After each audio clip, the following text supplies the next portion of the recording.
Okay, Mike, thanks very much for the previous bits. Now, it's become apparent to me that it's imperative to you to keep your formula, whatever you want to call it, deadly secret, because if it got out there, it wouldn't be profitable anymore, would it?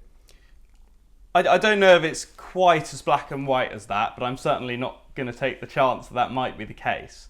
Um, I just don't think there's the liquidity in, so there is in the bigger races, but in the lower end races, even class 3 and below, I just don't think the liquidity's there for more than, this is if you're moving the price with a bet. If you're moving the price, there's only the liquidity really for one person to have a bet. And I just think there's enough people out there who are looking back at horses which are moving in prices and everything like that, if they're moving in price, they want to know who it is, and there'll be a few smart people out there who want to know why that is.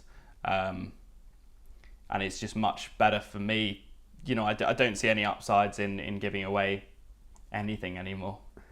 Now, we just change the subject slightly. You're an owner. Is that part of your business plan? Are you in the Bloodstock business, or are you just putting a bit back into racing? I own or have large shares in 8 horses, which are all, should firstly say, because there'll be a lot of people probably assuming I'm lining them up for a big Barney Curly gamble, but that's not the case. They are all, they're all trying. I'm trying to buy horses on the back of my form, really. So I'm trying to buy horses off of other yards that I think have been got rid of too quickly, that have been running over the wrong trip, different things like that. So you're always trying to find an angle, really. And if I can see, I bought a 2-year-old and a 3-year-old at the sales just gone. And then I'm also, that's the horse in training, and then trying to buy a few yearlings as well on the back of, looking at pedigrees and trying to find a pedigree which I think might really improve for if it was a filly, for example.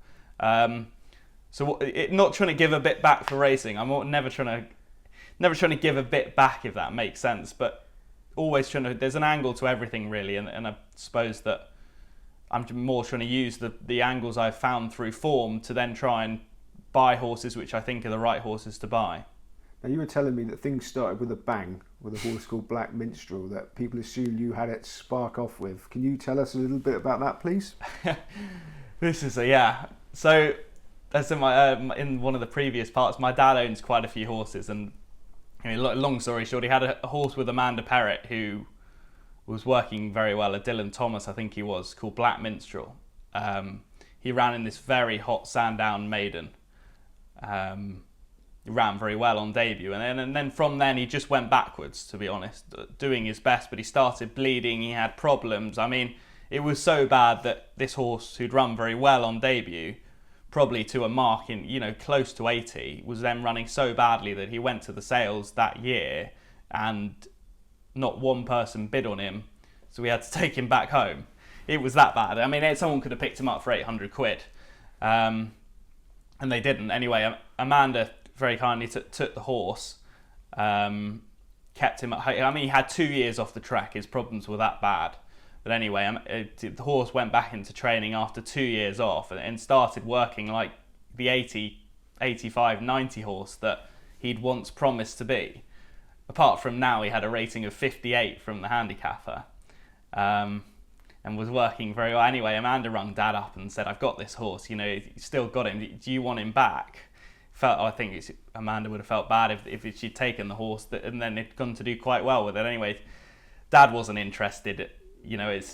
By this time I think he was 4 or 5. Anyway, gelding, nothing too exciting anyway. And he said, "Oh, but I might like it." So I decided to take the horse.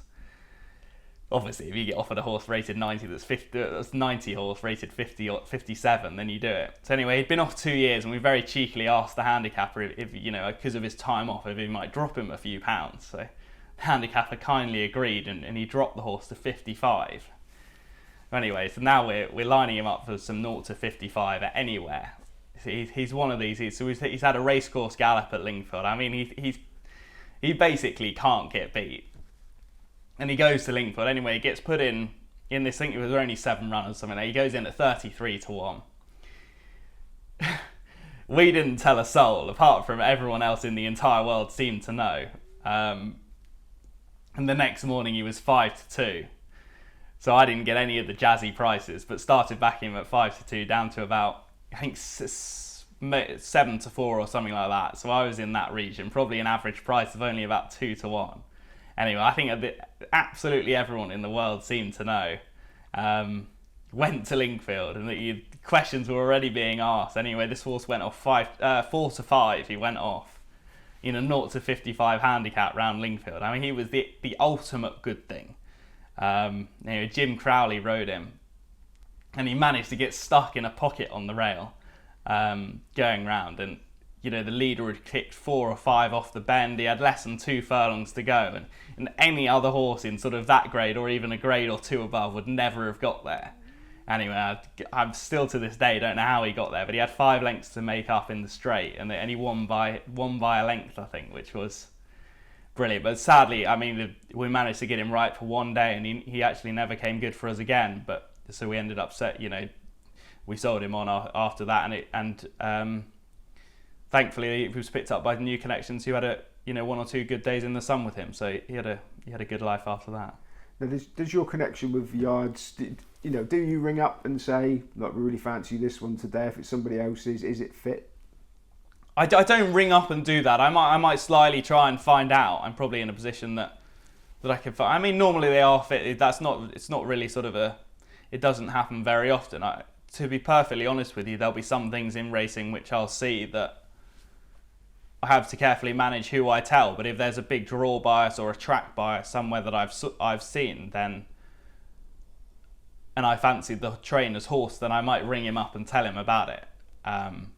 It has happened once or twice this year, and I've been able to tell the trainer, get the message to him, and execute, a perfectly crafted plan. But not really. I mean, trainers, they're doing their best anyway. The last thing they want is me ringing him up and asking if the horse is bloody fit. So I don't tend to do anything, and my ownership and punting doesn't really cross over at all.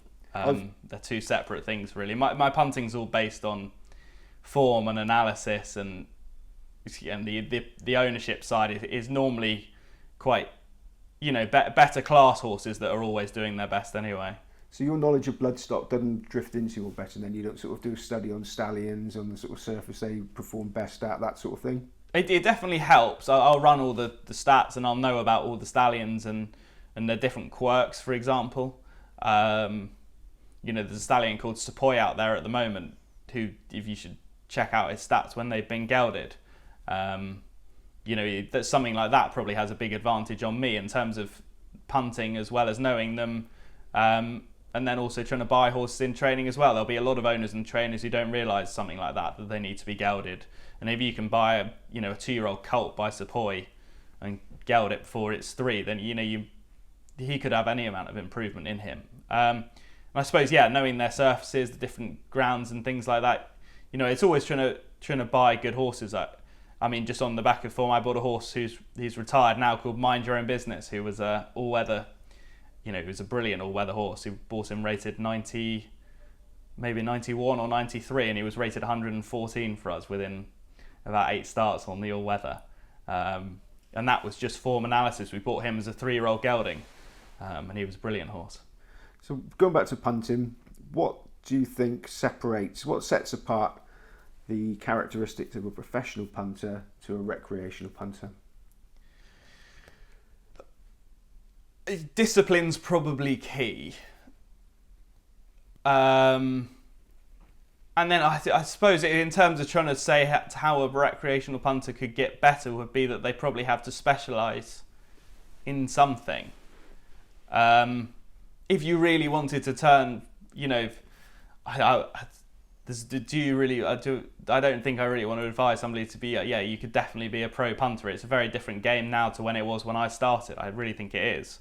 But if you wanted to try and, win money on horses at, a casual level to supplement your income, for example, then I'd say specialising is the main thing. The main thing to do is you have to watch as much racing as you can possibly watch. You can't watch enough. And if you're going to try and bet on jumps racing and flat racing, you're never going to be able to do it. And I'd say if you focus on one of them, whether you're going to focus on, 2-year-olds is probably a bad one because there's too much of the unknown as a punter. But 3-year-olds upwards, 7 furlongs upwards was what I started with. And you're not going to go too far wrong if you do that, to be honest. But you're never going to be, and then the discipline comes in, because then you can't sit in front of the TV on a Saturday on Channel 4 and then start betting in the novice hurdles in Ireland, or something like that. That's where you're then going to give your edge back. But at the same time, if you're a big racing fan and you can come out level at the end of the year by winning money on the races you specialise in and losing money on the races you're not, that you want a bit of fun on, you come out level, I suppose you've done pretty well. Taking notes, and there's loads of things you can use now for writing notes down, but I suppose taking notes and writing notes about horses would be the very advanced way of improving a novice punter, recreational punter. Okay, now, I hope you won't mind me saying this, I'm sure, but a lot of people watching this might think, hang on a minute, his dad owned 25 racehorses, he went to a good university, all the rest of it. Do you think without a slightly privileged in the racing game background, you could have achieved what you've achieved? I'd like to say yes. I mean, there's certainly the stuff I do now is not linked in any way to owning horses or my dad or anything like that. That's, it's completely separate now. I suppose that it's trying to take the leap into gambling and actually trying to get involved in the racing world.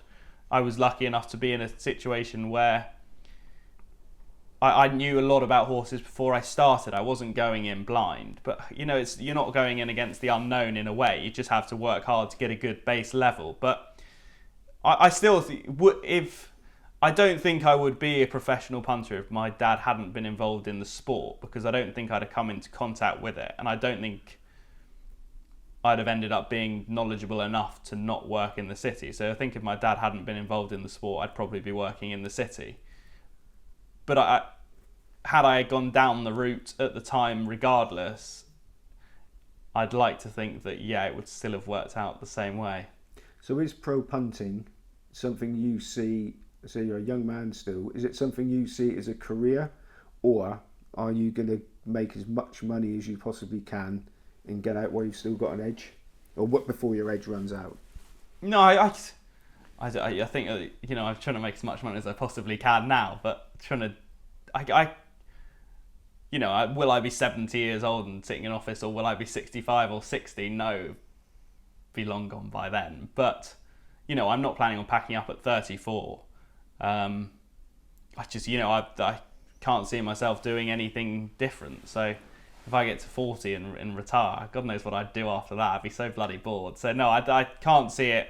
I might move into different areas of horse racing, and everything I'm doing at the moment's sort of been evolving since I started.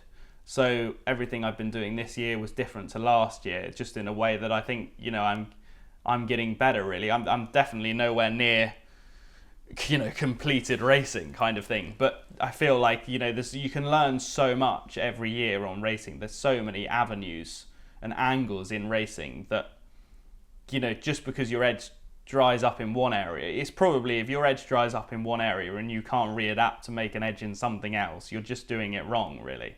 There's always going to be an edge out there on everything.